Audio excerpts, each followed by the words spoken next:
Welcome to the Sheenanigans Podcast. Good morning, good evening, and good afternoon, ladies and gents. My name is Sheenanigans and welcome to the Sheenanigans Podcast, Artist Edition, the podcast series where I interview up-and-coming artists who are not super well-known, but should be. On this fortnight's episode, I am joined by New Jersey-based alternative indie artist, LOUD HOUND. LOUD HOUND recently released the first single from his EP, which will be coming out in spring 2021, and has many more great tracks you can check out right now, so you should all make sure you do that ASAP and keep an eye out for when his EP is released. Let's all welcome LOUD HOUND to the Sheenanigans Podcast.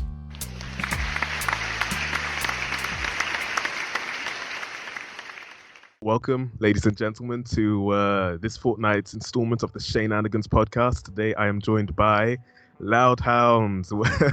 How's it going? Welcome to the podcast. Yeah, so this is, of course, the podcast where we interview up-and-coming artists who I think you guys should check out. So, yeah, make sure you guys check out LOUD HOUND's stuff after, of course, watching this episode of the podcast. So, as always, I mean, you've obviously watched this podcast before. I make this joke every single episode, right, about people obviously watching the podcast before and being sarcastic, but, you know, I'm doing it again. Obviously, you've watched this the podcast before. I've watched it, yeah. Oh yeah, you've actually watched it. I watched Boyos, yeah, dude. That's crazy. Yeah, I wasn't expecting that. You know, I never expect people to actually watch it. But yeah, here we are. All right, so you probably know we start off with a joke every time. So yeah, okay, let's just get into it. The lion, king of the jungle, was very bored. He gathered all the animals of his kingdom and said, "Each one of you must tell a joke. The joke must be funny enough to make everybody else laugh. Otherwise, I'll kill the one who told the joke." Monkey was the first animal who had to tell the joke. He told his favorite joke, and every animal cried in laughter, except the turtle, who looked at the monkey with a bored expression. The turtle didn't laugh, roared the lion, and then proceeded to kill the monkey. So the hippo was the next one in line. He started telling his joke, but was interrupted by the turtle, who started laughing before the punchline. "What the hell, turtle?" asked the lion. "Monkey's joke is hilarious." Because it's That's good. I got it, dude. Yeah. Yeah. Yeah. So, all right. Are we going by Tommy or LOUD HOUND, by the way, for this for the episode? You can call me Tommy.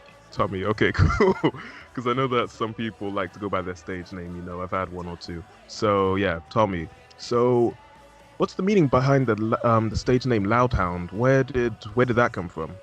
Yeah, I guess it was probably about 2016, probably 4 years ago. I was like recording this like garage rock album. And this is like, before I even like released anything yet. So the project didn't really exist online at all. And I was in the studio. It was like the last day, and we were like mastering the record, which inevitably never came out. Yeah.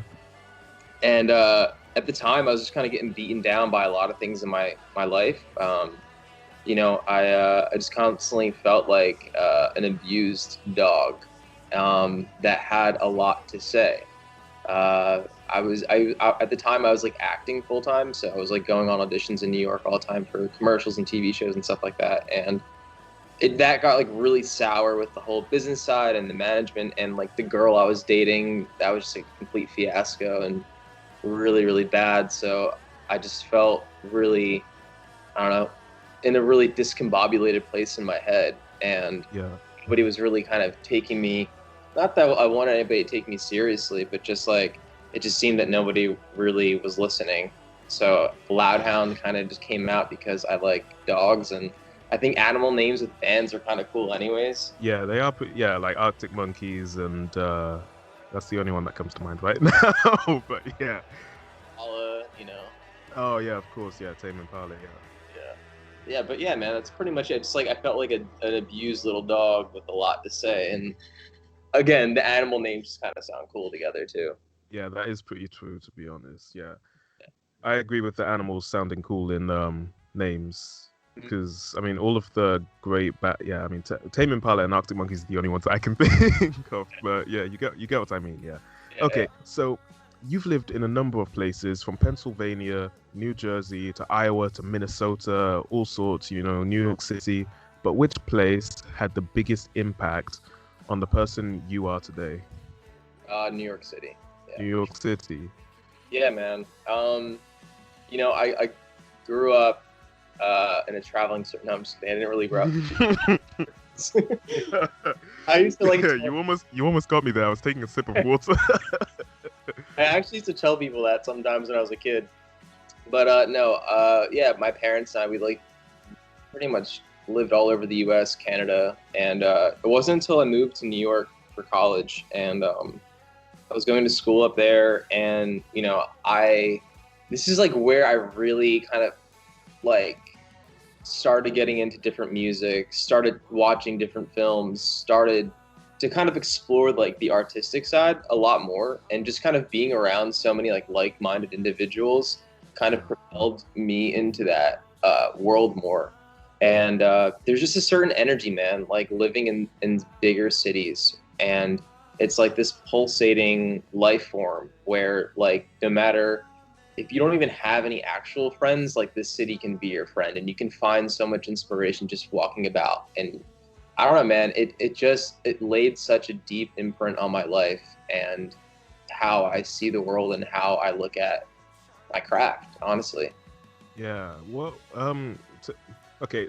In hindsight, that seems like a bit of a given, to be honest. That New York would probably be the most, the most impactful, in terms of in terms of the person you are today. But what were you doing in New York at that time? Were you performing? What were you doing at that time? So I was going to school for business, and I at the time I didn't really want to. I felt like an outlier. I'm not really a numbers guy to begin with, Yeah. Actually, not a numbers person at all. What made you choose business then, if you're not a numbers person? It wasn't really my choice, to be honest. I mean, people will say like, oh, everybody has a choice, but that's just like a whole nother story in itself. But yeah, man, I just kind of was doing what I thought was expected of me, if that makes sense. And I feel like I get that, yeah. Right, and like when you're at 18, 19, even like 20, even in your middle 20s or whatever, there's always like this looming expectation from your family, your parents, your friends, that you have to be something that like they want you to be. And in reality, dude, like that's just not how it goes. Because at the end of the day, dude, it's a dog eat dog world, and you were born alone and you're gonna die alone, so you might as well do what you want to do. But yeah, dude, so like at the time I was studying business, and I would go on all these auditions for like acting, and I would play a lot of coffee shop shows, like acoustic stuff.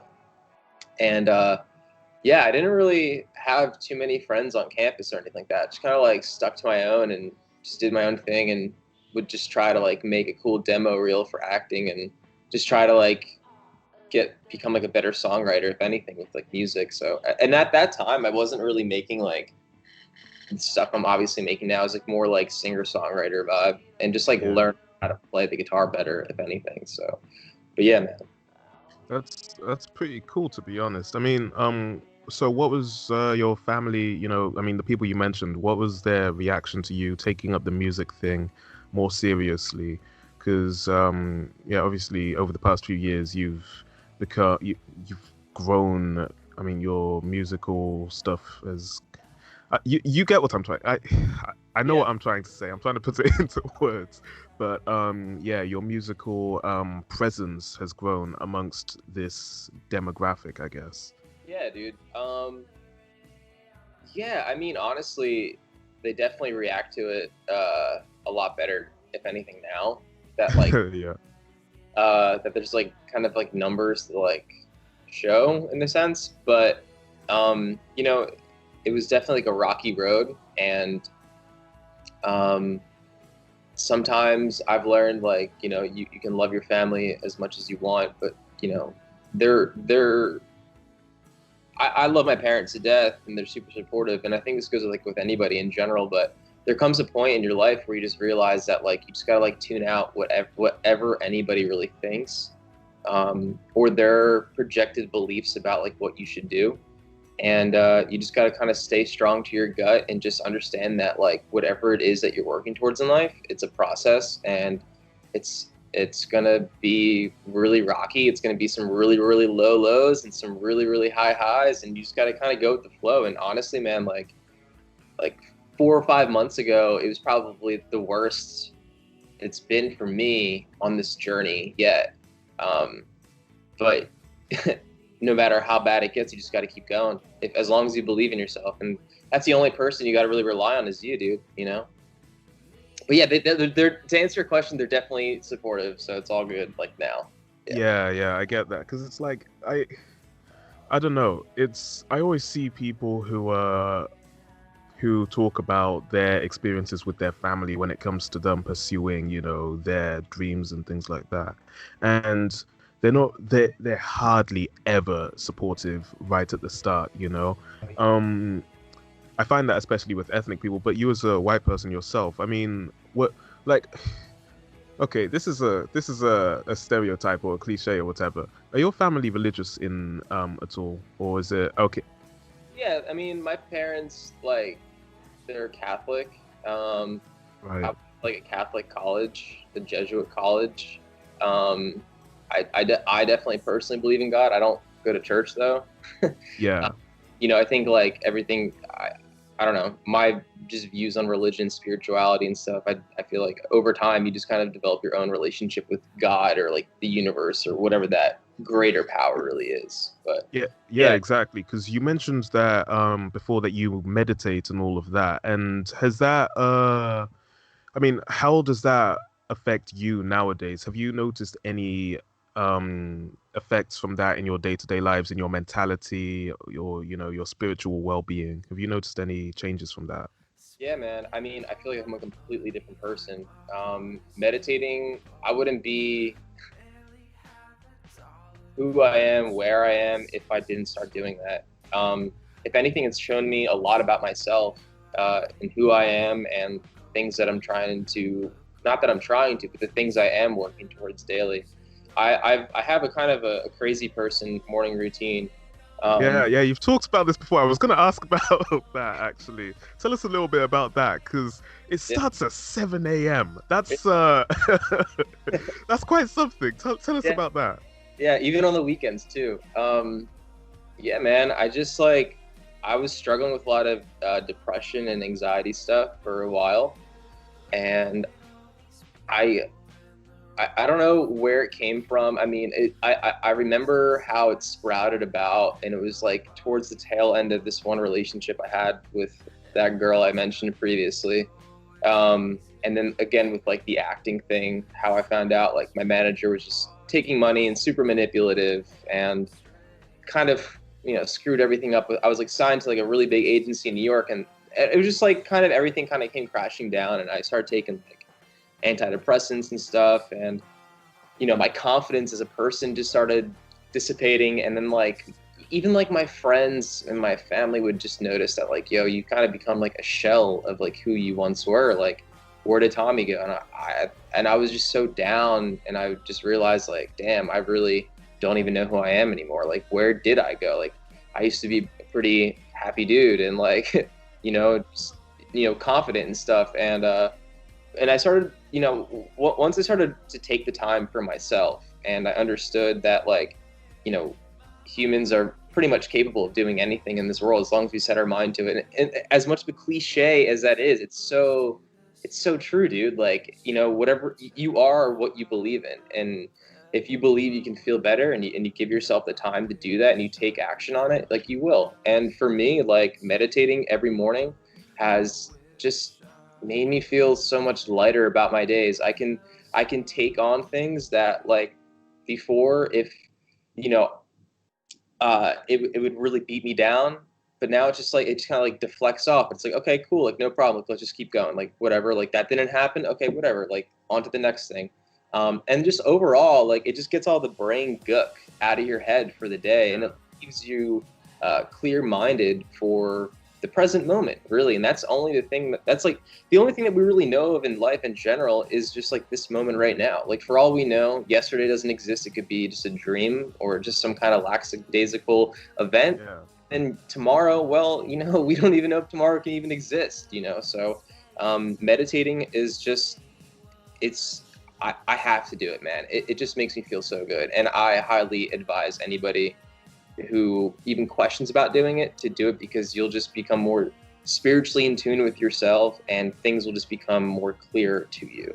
Yeah, because I've tried it myself, and I've tried it a few times, and I don't know, it's okay. Part of my personality, I guess, is having a lot of things on my mind at once. You know, I guess you could call it being a visionary or whatever. I don't know, but just like having a lot of things on my mind at once. And for the listeners who, you know, have personalities similar to mine, or who struggle with focusing on the idea of nothing, do you have any tips for them? Anything that you could tell them to sort of help them in their journey among that route?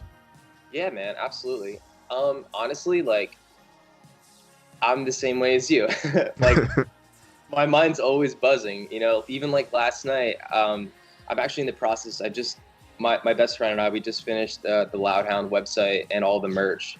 So I'm gonna get ready to start rolling that out with like the new singles and the EP pretty soon. But like last night, I was just like thinking in my head, like, oh, like I still have to do this and this and this and this and this. Like, oh shit, like what do I do? What do I do? But one thing I've learned is just having a notebook. And, you know, treating like, it's funny, man. Like I almost treat how like my life is now as if I was still in school, in a sense. Yeah. Like I have to have this notebook where it tells me everything I have to do for my morning routine. I check it off one by one by one by one. And then all of my little thoughts I have, like, okay, like, would it be a good idea to just like drop like 3 singles and spread them out over like a 3-month time span and then drop the record? Or should I just do 4 singles, or just like, should I do a music, like any kind of thought you have, write it out. That way you don't have to let that occupy your mind, because if you just let it sit there and just saturate your head, you're not going to really have time to focus on the things that do come your way or the new ideas that pop into your head. So when you have it kind of written out, you just consciously know, like, okay, like that's there, and I do need to think about that and articulate that and kind of like develop that idea a bit more, or just kind of maybe let that marinate. I like letting things marinate a lot, even when it comes to like bigger decisions, just because like taking action on those smaller things and on those smaller thoughts is what's going to help you get things done. Sometimes the bigger things that need a lot more time to be developed and need to kind of sit down and be thought out. I hope I'm coming across kind of clear. Yeah, no. So the main thing that you're saying, I guess, is to write things down. You know, write your ideas down and clear your mind, I guess. I guess writing things down is a way to clear your mind and actually have them in a physical space, rather than just having to deal with them constantly, you know, floating around your head all day. I guess, yeah. Okay, so cool. So writing the... Let me write this down, right? All right. To even backtrack on that, like setting goals. Like you have to set goals for yourself. And if you don't set goals for yourself, you're not going to really have a clear direction of how you get to where you want to go. You know, you got to like look at your life as this like long journey and on this road, right? And it's like, you are like a person like me and you who have things floating around and your mind feels like a circus half the time. When you write out like goals for your year, for your month, and then you have like kind of a plan of action in a sense, like each week you delegate like maybe 2 or 3 minor goals that lead you to that big monthly goal, which inevitably lead you to like your main goal for the year. That helps too, man. That's pretty cool. So yeah, there was a bit of sellotape on my headphone.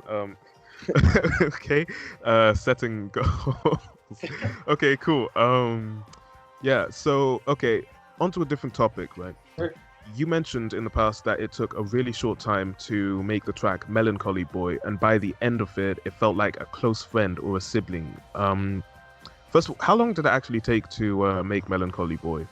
Just so the listeners have a sort of idea of, you know, the time span we're talking about here.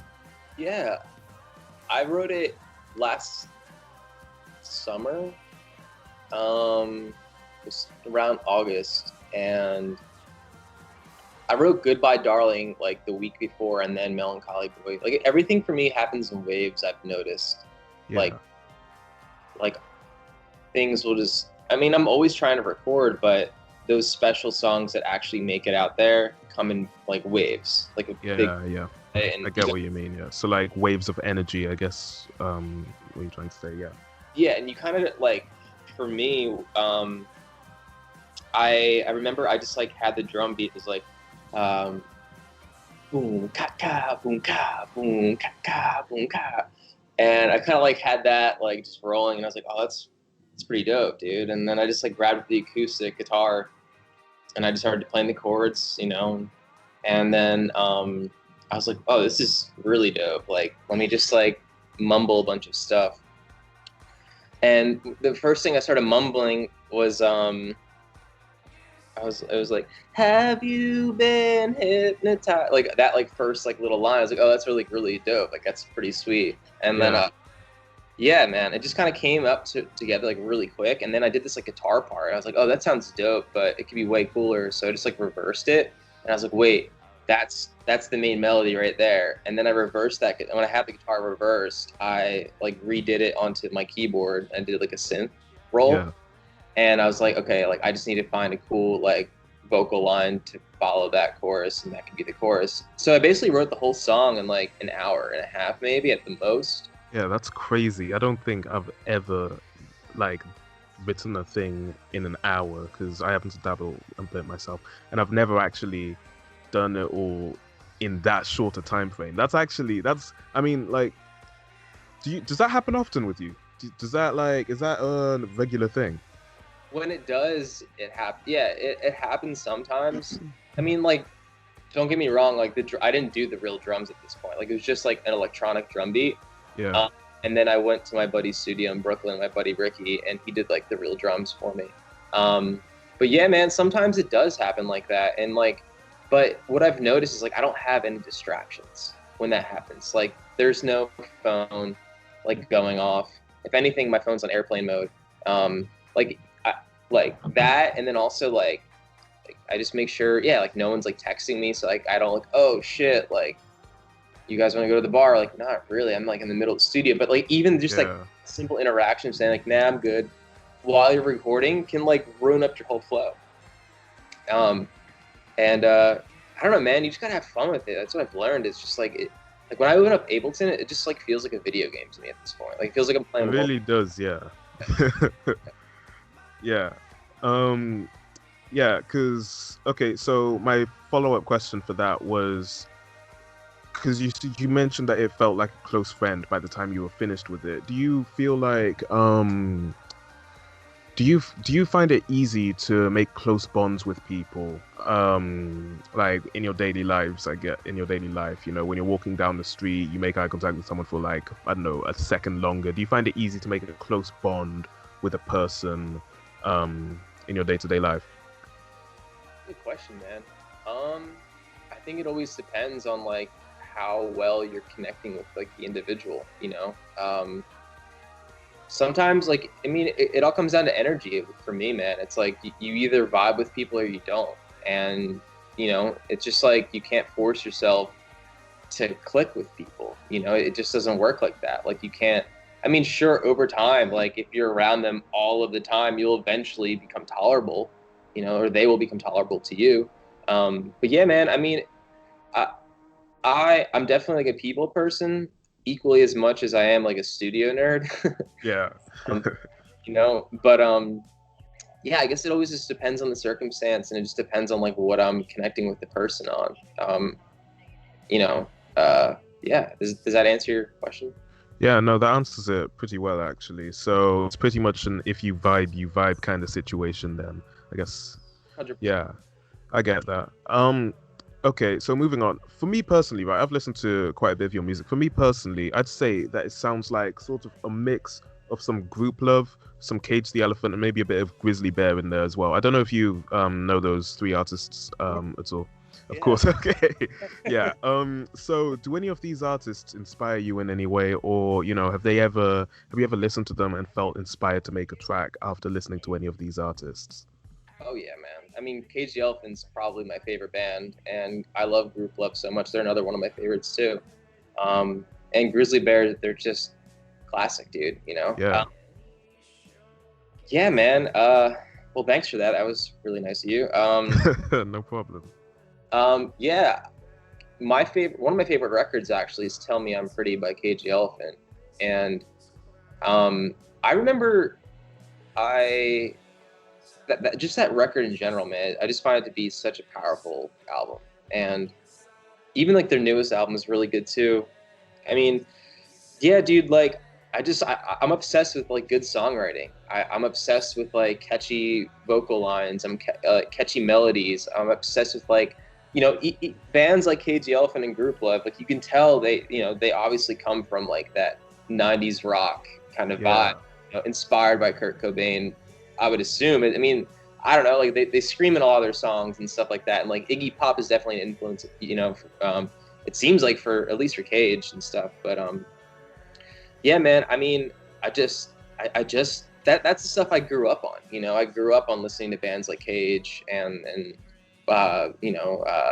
Arctic Monkeys and Portugal the Man and Group Love and Grizzly Bear, like all those indie alt rock guys, like they're just super inspiring to me, man. And it's just like, that's the music that like I remember listening to in high school and college. And if I can make music where it has like that big indie sound and it can like have the people who are in high school and college now resonate with and they can listen to when they're older, I feel like it'd be a job well done. Yeah, that's fair enough. I mean, what you've done so far is pretty much a job well done anyway. But you know what? In fact, speaking of a job well done, what does the ideal peak of your career look like? You've been building up to this for a long time. Obviously since college, I don't know if you can hear that. There's ice cream men in the area. I had the same issue with Boyo. I should have closed the windows. I don't know what is. Honestly, Okay. That could be like your new tag for your podcast, like caution by coming through. Yeah. Honestly, I need to start closing the windows during this, but the thing is, it gets hot in this room, so No, I don't have a. Keep the ice cream dudes coming through, man. That's the thing. That's like my gimmick, yeah. Okay. So yeah, you've been working up to this for a while. Since college, this has been kind of a dream. What does the ideal peak of your career look like, though? Unless you've reached it already, but okay, yeah. So what does the ideal peak of it look like to you? Honestly, I want to go as far as I possibly can while I'm alive on Earth. If that's it, point blank, pretty much. I picked up the guitar for one reason and one reason only, and that was to write my own music. I still have no idea how to cover a song. I never learned. I mean, I can if I actually deliberately took the time to like, oh, okay, E, A, G, whatever. I mean, I could play Wonderwall, and a few Arctic Monkeys song and stuff. Yeah, maybe a bit of Riptide as well. I don't know. Yeah, exactly. But yeah, man. I mean, I just want to go as far as I possibly can go. I have a lot of big goals in my life, and I understand that like it's a very gruesome journey, and it's going to be a long process along the way, and you just gotta stay humble, stay grounded, and work your ass off to get there. And I enjoy working really, really hard. When I first started, dude, I had no idea what I was doing. I remember I took singing lessons before, and the first thing I took them for one day. It was this time, and I'll tell you why I only took it one time. I went into the lesson and I sang this song called "Asshole" by Beck. Okay. And which is a great song. And the guy, the teacher dude, looked at me. He's like, "You have no idea what you're doing, and I don't think you'll ever be able to know how to sing." And I was like, "Damn, you are a jerk." Like, no, for real, I always hear stories about teachers saying that students won't ever be anything and stuff. Do teachers actually say that? Because I've never heard of any teacher saying anything like that before. Yeah, he was kind of. Did you ever see the movie Whiplash? Yeah, I've seen. Okay, so he was like J.K. Simmons in Whiplash. Like a lesser form in like a really tiny cubicle room where he did his lessons at. But yeah, That sounds like it sucked. Oh my goodness. but like using stuff like that though as fuel to the fire to help catapult me and keep me motivated to keep going. To answer your question though, dude, I do want to just go as far as possibly can go, playing all the festivals, playing the big shows and stuff. But I think the biggest thing for me at the end of the day is I just want to impact people's lives. I would love to just have my songs impact the younger generation and make them feel things and, help them get through their depression or their breakups and, make them want to go frolic in a park with their friends and hang out and stuff. And just being the soundtrack to their high school and college journeys would just be a dream. Yeah, that sounds like such a dream. Being a soundtrack to someone's, to a era in someone's life. That sounds amazing. Yeah. So I guess what you could say is the ideal peak of your career is seeing your ideal demographic listening to your music in their droves. But do you want to be super popular in that demographic though? Because I guess there's quite a few people who, I don't know, like, do you see sometimes Tyler the Creator's fan base, right? They're in that, I think they're pretty much in that demographic, and that fan base is it's something. So I don't know, are you looking to be seen by all people in that fan base, or the wallflowers in that fan base? What kind of people in that fan base or in this demographic are you looking to have as your fans? I don't know, man. Whoever wants to listen to my music, Actually, I really never thought about that. I always see like a lot of like fan-made videos on the internet with like my stuff, like on Instagram and YouTube especially, and they always like use my songs for they'll cut up like old movies and newer movies and make their own like little montages of them and stuff like that. And it's really, I don't know, man. I really haven't, to be honest, I never really thought about it. I mean, if anything, like just reaching as many people as possible and just, again, like impacting their lives and helping them feel better or uplifting them or maybe making them feel a little nostalgic or melancholy on certain situations in their lives. It's a really wholesome dream. I like that. Yeah, man. Yeah. Okay, so that's my last question in terms of interview questions. That brings us into our next segment, being would you take the deal questions, actually, not would you rather questions.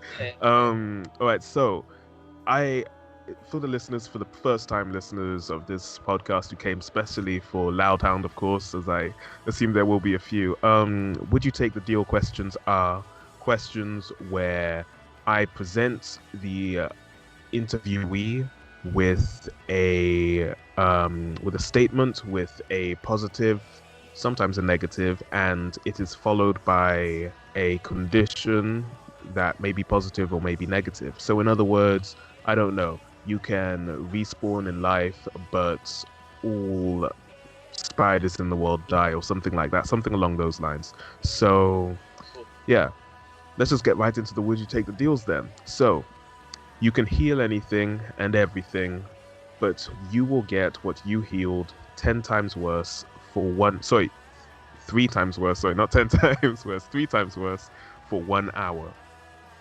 Okay, hold on, let me make sure I get this right. So I can heal everybody and anyone. Yeah. However, I'll feel like the damage done 3 times worse. Yeah. Oh yeah, dude. I don't care about that. Like, I mean, let me heal everybody. Let me make them. I'll suffer for their. That's a painful hour though, I mean, I've seen some people. I mean, have you ever heard of cluster headaches or kidney stones or all of that stuff? That to have that 3 times worse than some of the stories that I've heard for a whole hour. Oh wait, what's the other option of not doing that? Then you just live normally. You just live your life normally. These are would you take the deals, not would you rather. But yeah. So I mean, I don't. Is there like are we dangling like a carrot of money here, or is it just kind of like the concept of my heart here? you can capitalize on anything these days. So yeah, I guess you could say that we're dangling some money here. All right, then yeah, maybe I'll do it. Fair enough. Yeah, I'd have to do that as well. I mean, seeing some of the suffering in the world, I'd have to do that. I shouldn't be laughing, smiling when I'm saying. No, I mean, it's all good, dude. Yeah. Okay. Next one. You can transform into whatever you wish, but each transformation is excruciatingly painful. So, I don't know what. Have you ever had like food poisoning or I don't know something like that? Yeah, like I think like a month ago actually. You had to think about it then though. But yeah, so Taco Bell, dude, it'll do you dirty. yeah, trust me, it's not fun. But yeah, I guess that's the kind of pain that you'll go through. So you can transform into whatever you want, but it will be excruciatingly painful while you do it. Oh yeah, totally. I'm all for it. Let's transform. Really? What kind of stuff are you transforming into? Like a bird, maybe. It'd be kind of cool just to fly around. You know, when I was reading this question, actually, I was sort of like transported back. I had a flashback to watching the Scooby-Doo movie, the original one with the original live action one. Oh where yeah. they all where they all switched bodies. Yeah. And Freddy was in Daphne's body or something, and he's like, "Hey, I can look at myself naked." And you know, I mean, let's be honest. I feel like a lot of people would do that. I mean, cancel me, don't cancel me, whatever. I feel like a lot of people would do that. Oh yeah. I'm not saying whether or not I would. My statement previously probably tells the listeners enough, but my point still stands. Okay, so next one. You get an unlimited supply of money for the rest of your life, but you forever lose the ability to make facial expressions. Oh shit. So just be like, I'm rich as fuck. I'm so happy right now. Yeah, you turn into Sergeant Holt. I don't know if you've watched Brooklyn Nine-Nine, but you turn into Sergeant Holt. No, I've actually never seen Brooklyn 999 or 99. Yeah, Brooklyn. Yeah. Nah, I'm gonna have to pass on that bad boy. Really? I think so. I like expressing, facial expressions. People read people's faces better. It's like, yeah, just because like you have a lot of money, you don't seem too happy because you're not smiling. You know what I mean? Like, yeah, that's true. I mean, I don't know. I mean, you get to live your dream though. You get to do whatever you want. You can. But can't you do that anyways? Maybe not if you don't have. Yeah, Actually, you just gotta work really, really hard. Yeah, but that's true. But come on. Hard work doesn't necessarily always mean success, though. I feel like, that's the case in pretty much the majority of the world. Hard work doesn't necessarily equal success. Like, look at some of the richest people in the world, right? What did Bahad Bahabi, Daniel Broccoli, that girl who was on Dr. Phil, what did she really do to get all that fame and money? At like what, 16? Well, she was 14 at the time, I think. She literally just said, "Catch me outside, how about that?" Boom. Her career was just skyrocketed, and she had a rap career. She was a model. She got like a bazillion followers on Instagram. All she did was say a few words on this TV show that hardly anyone even watches, So, yeah, man, I don't know. I guess there's like outliers with everything, there's always like that random intangible of combo of like good luck and fortune, or good fortune and luck, and right time, right place, I guess. I don't know. But working really hard towards things is honestly, I love it. If anything, I don't know. Absolutely. It makes you get dirt under your fingernails, and you get the scars to show it over time, And I think there's nothing more I don't want to say admirable, but there's nothing more rewarding. Yeah, rewarding than just working really hard for the things that you want. So.